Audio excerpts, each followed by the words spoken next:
First எலெக்ஷன்லயே வந்து விஜய் அவர்கள் பெரம்பூர்ல contest பண்றதுங்கிறது திமுகவுக்கு சென்னையை பொறுத்த வரைக்கும் ஒரு சவால் தானா சார்? இல்ல, நிச்சயமா ஒரு சவால் தான். ஏன்னா அவருக்கும் ஒரு நம்பிக்கை இருக்குல்ல. Okay. இப்ப நீங்க ஆதரவே இல்லாத ஒரு இடத்துல விஜய் போய் ஏன் நிக்கணும்? இப்ப எம்ஜிஆர் மாதிரி ஒரு பாப்புலரான ஸ்டார் வந்து ஏன் சென்னையை விட்டு வெளியேறி ரூரல் ஏரியால போய் நிக்கணும்? அதிமுகவுடைய ப்ரொஃபைலே பாத்தீங்கன்னா அது ரூரல் பார்ட்டி அப்படின்வாங்க. ஆமா, அது வந்து ஒரு சிட்டி சென்ட்ரிக் பார்ட்டி, ஒரு அர்பன் பாக்கெட்ல இருக்க பார்ட்டி கிடையாது. அது வந்து ஒரு ரூரல் பார்ட்டிங்க. அந்த கிராமமா அந்த கட்சிக்கு வந்து ஆதரவு என்பது இருக்கும் அப்படின்வாங்க.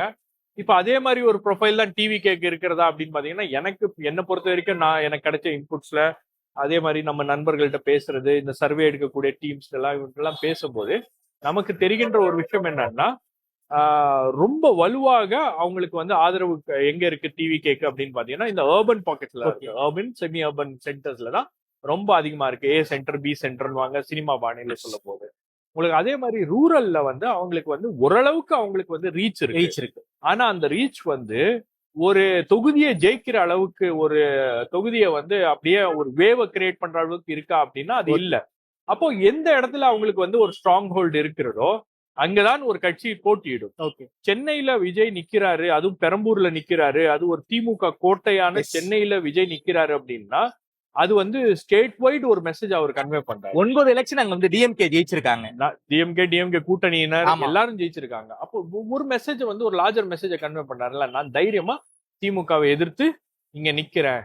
இப்ப நீங்க இதே அதிமுக தலைவர்கள் ஏன் சென்னையில நிக்கல? அதிமுக மற்ற தலைவர்கள் நிக்கிறாங்க. ஒரு இபிஎஸ் சென்னையில நிக்கிறதுக்கு வாய்ப்பு ஏன் கிடைக்கல? ஏன்னா அவருக்கு தெரியும் ஒரு இபிஎஸ் வந்து ராயபுரத்துல நின்றுக்கலாமே, ஜெயக்குமார் நிக்கிறேன்னா நின்றுக்கலாமே. எக்ஸாம்பிள் டி நகர் அவங்க ஸ்ட்ராங்கா இருக்கக்கூடிய ஏரியா, இபிஎஸ் ஏன் அந்த ரிஸ்கை எடுக்கல? அப்ப அவங்கவுங்க அங்கங்க அவங்களுக்கு சேஃப் ஜோன் இருக்கும், அங்கதான் நிப்பாங்க.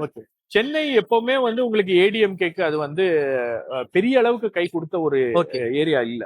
அதே மாதிரி உங்களுக்கு வந்து சென்னையில விஜய் நிக்கிறாரு அப்படின்னா சென்னை மட்டும் அல்லாது காஞ்சிபுரம், திருவள்ளூர், செங்கல்பேட், அந்த நார்தர்ன் ரீஜன்ல ஒரு கணிசமான இடங்கள்ல வந்து அதோட தாக்கம் இருக்கும், ரிப்பிள் எஃபெக்ட் இருக்கும் அப்படின்னு